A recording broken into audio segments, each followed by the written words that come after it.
You mentioned, I think, in the conversation with Tim Ferriss that we've tied business success to capturing human beings, and that addiction is basically the model that we're running on at the moment. Can you just unpack that?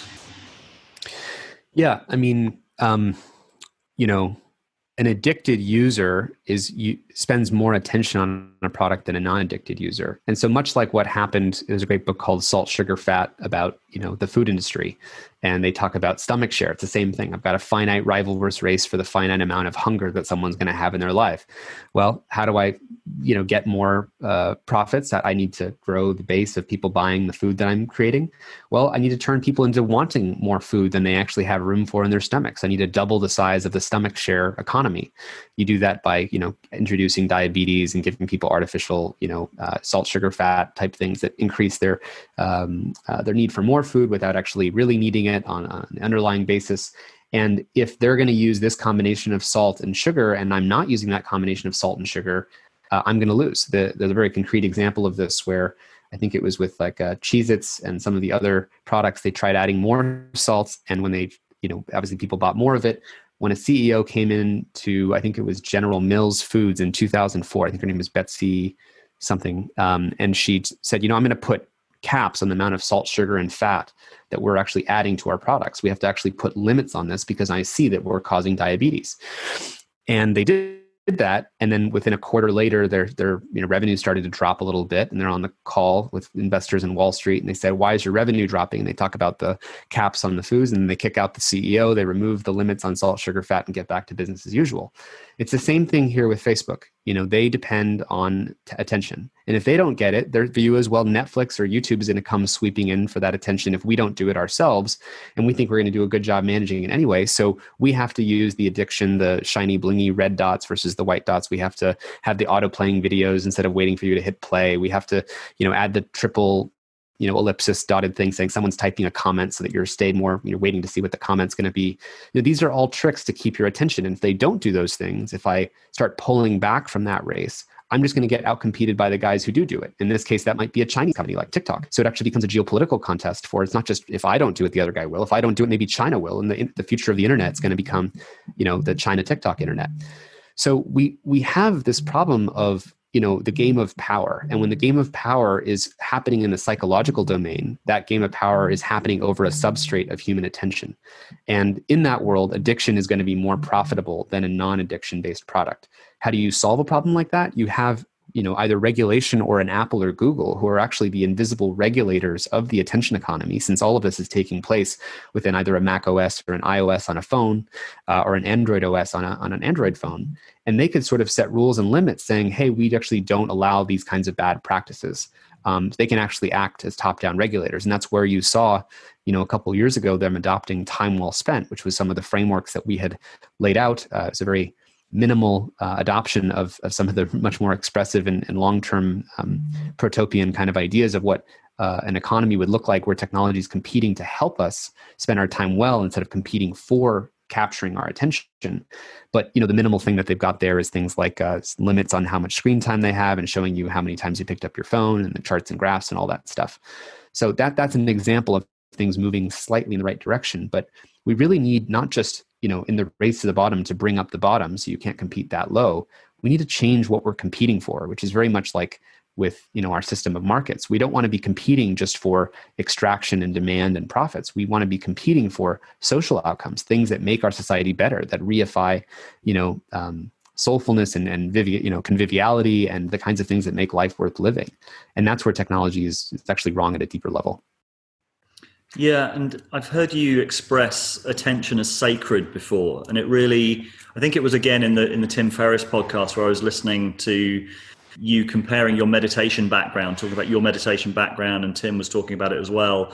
And this sense of, I think you said something like, unless we are paying attention, unless we're aware of what's going on in our bodies and minds when we're interacting with these technologies, we've already lost. This sort of sense of we need to become aware of what's going on and become self-aware of how we're being hijacked. It reminds me, we put out a series called the Science and Psychology of Polarization, where we talked about polyvagal theory. and this sense of, can we become aware of when we're in a defensive frame of mind, when we're in an expansive frame of mind, and become curious about the difference, because that can shift us out of that defensive framework, just being curious about when we go into that. I'm interested if you could kind of outline that, and what are the tools that we can start taking back control ourselves of what's going on? Yeah, there's so much in this area. It's so rich because we're talking about human consciousness at the end of the day here and free will. I think any place where we're being hijacked and don't know it and don't see it or don't name it or witness it is a place where we've lost choice. So if I am being hijacked outrage and I see someone make a comment about, the Black Lives Matter protests, and I'm just eager to jump in and get, if that's happening through outrage, it's happening through an automated process because I'm not choosing that outrage. That outrage happens and comes over me. In the same way that, if I'm in any case of sort of using technology and social media, if I don't see that something has actually happened, then I'm actually being taken over by a process. Yuval Harari and I, who've done a couple talks together, he's the author of Sapiens, and we talk about the problem is when technology knows us better than we know ourselves. And if you don't know yourself as well as the technology does, you're going to lose. So it's this kind of race. When you're a kid, he makes this metaphor of when you're a kid, your mother might know something about your needs better than you might know about yourself, and they take appropriate actions based on that. But the mother knowing that thing about you is not trying to manipulate you into profit maximization for her benefit, right? She's generally thinking about what's good for, what kind of food is good for you. She's not going to think about, well, I'm going to feed you the Cheez-Its because I'll make more money from this Cheez-Its company that's going to pay me if I give you the Cheez-Its. If I take a moment and zoom back out, what this is really about in the relationship between a human being and technology is an asymmetry of power, where the technology knows something about you that you may not know about yourself, or it's acting based on that. The question is, what is its motive when it has that asymmetric power? If its motive is profit maximization, that's like, if you imagine other situations in human life where we have asymmetric power. So you walk into a doctor's office, the doctor has a lot more knowledge about medicine. And you're going to share lots of personal information about your case because you want to get most helped by that person. The more you share, the more they can help you. So you don't want it to be like, I need to protect the value of privacy when I walk into the doctor's office. I want them to know the most about my case so they can help me the most. But if that doctor made money just by maximizing whatever they could say that would get me to say yes to the most expensive surgery or to take the most drugs or whatever, that's going to be a very problematic situation, which is why doctors have this fiduciary obligation to care for, to do no harm, the Hippocratic Oath, and to care about, essentially your best interests. Same thing with a lawyer. A lawyer has massive asymmetric understanding of, the law. And so when you share with them all your information, they better be using that to your best interest, not just selling it to, the other side. If they pay them enough, then they'll make more money. Like they can't be in that kind of relationship. With technology, we are sharing lots of information with these systems so they can build a better and better predictive model about us and know something about us that we may not know ourselves. Yuval Harari says in the interview we did together that, he's gay. And, when he was 13, did he know he was gay? No. Do you think that a computer would be able to predict that he was gay based on his click patterns and whether they show him a Coca-Cola ad with, a attractive male versus an attractive female? They would know that about him earlier than he would know that about himself. And the question is, what do they do with that information? If they're in a asymmetric relationship and then they're just going to profit off the most, the whatever gives them the most money, that's going to be the problem. And so we like to say that we've misclassed the relationship with technology as being in an equal or symmetric relationship.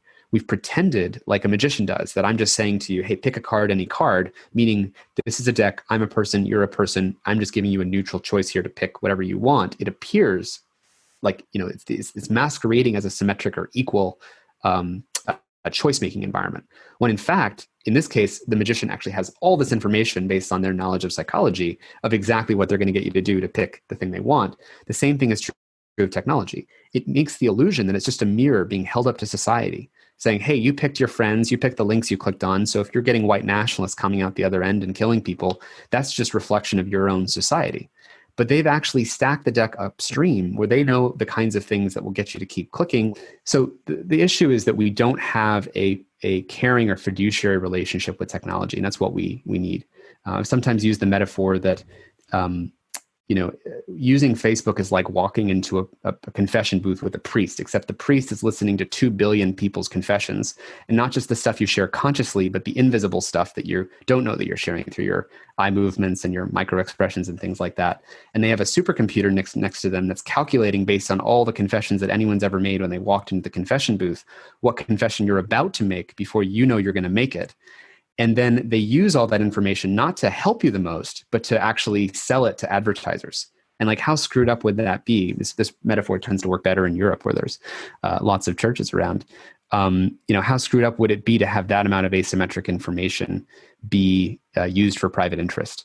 And that's the problem that we have to solve. We need to make sure that that fiduciary obligation is actually acting in the best interest of people in society. I find the framing around the sacredness of attention really, really powerful. I'm also struck by the fact that a lot of people who've thought the most deeply about this, you mentioned Yuval Noah Harari, Sam Harris also has a meditation app, yourself, lots of people have really been paying attention to the contents of their own minds, and they're very well practiced in meditation. They're very well practiced in the focus of attention. And I find that really an interesting idea, and I get the sense that it's only by somehow mainstreaming the idea of attention as something sacred and of human connection as something sacred that we might be able to kind of change the narrative around this. And that seems to be like maybe a crux point in this conversation. It is. It's funny you're mentioning it, because it's hard for people to value it to that extreme. I mean, it's much like, with climate change, after you wake up and you realize that you've got the petrodollar and the entire economy is actually based on oil.